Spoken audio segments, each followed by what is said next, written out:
ಕಾರ್ಯಕ್ರಮ ಆಗಿದೆ.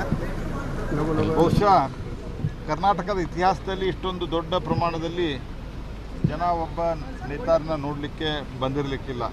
ಅಷ್ಟು ದೊಡ್ಡ ಪ್ರಮಾಣದಲ್ಲಿ ಜನ ಬಂದಿದ್ದರು. ಆ ಜನರ ಒಂದು ಉತ್ಸಾಹ ಸ್ಫೂರ್ತಿಯನ್ನು ನೋಡಿದಾಗ ನಮಗೂ ನಿಜಕ್ಕೂ ಭಾಳ ಸಂತೋಷ ಮತ್ತು ಆಶ್ಚರ್ಯ ಎರಡೂ ಆಗಿದೆ.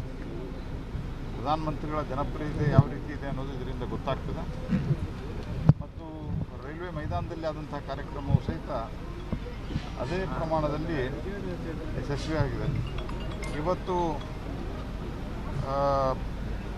ನಮ್ಮ ಧಾರವಾಡದಲ್ಲಿ ಎಲ್ಲ ಕಡೆ ವಿವಿಧ ರೀತಿಯ ಕಾರ್ಯಕ್ರಮಗಳು, ಫುಡ್ ಫೆಸ್ಟಿವಲ್ಲು, ಅಲ್ಲಿನ ಸಾಂಸ್ಕೃತಿಕ ಕಾರ್ಯಕ್ರಮಗಳು ಮತ್ತು ಪರಸ್ಪರ ಒಬ್ಬರಿಗೊಬ್ಬರು ಭೇಟಿಯಾಗಿ ಐಡಿಯಾ ಎಕ್ಸ್ಚೇಂಜಸ್ಸು, ಈ ರೀತಿ ಹಲವು ಕಾರ್ಯಕ್ರಮಗಳಿದ್ದಾವೆ. ಇದನ್ನು ನಿಜಕ್ಕೂ ಒಂದು ರಾಷ್ಟ್ರೀಯ ಏಕತೆ, ನ್ಯಾಷನಲ್ ಇಂಟಿಗ್ರಿಟಿಯನ್ನು ಪ್ರದರ್ಶನ ಮಾಡುವಂಥ ಒಂದು ಕಾರ್ಯಕ್ರಮ. ಇವತ್ತು ಬೆಳಿಗ್ಗೆ ಕೆಲವು ಕಾರ್ಯಕ್ರಮ ಉದ್ಘಾಟನೆಗೆ ರಾಜ್ಯಪಾಲರು ನೇತೃತ್ವದಲ್ಲಿ ನಾವೆಲ್ಲ ಇಲ್ಲಿ ಬಂದಿದ್ದೇವೆ. ಈ ಕಾರ್ಯಕ್ರಮ ಭಾಳ ಯಶಸ್ವಿಯಾಗಿ ನಡೀತದೆ. ನಂಗೆ ಸಂತೋಷ ಆಗಿದೆ. ಅಲ್ಲ, ಒಬ್ಬ ಯುವಕ ಬಂದಿದ್ದ, ಅದು ಪ್ರಧಾನಮಂತ್ರಿಗಳಿಗೆ ಭಾಳ ದೊಡ್ಡ ಪ್ರಮಾಣದ ಒಂದು ಭದ್ರತೆ ಇರೋದರಿಂದ ಅದರ ಬಗ್ಗೆ ಎನ್ಕ್ವೈರಿ ಮಾಡ್ತಾ ಇದ್ದಾರೆ.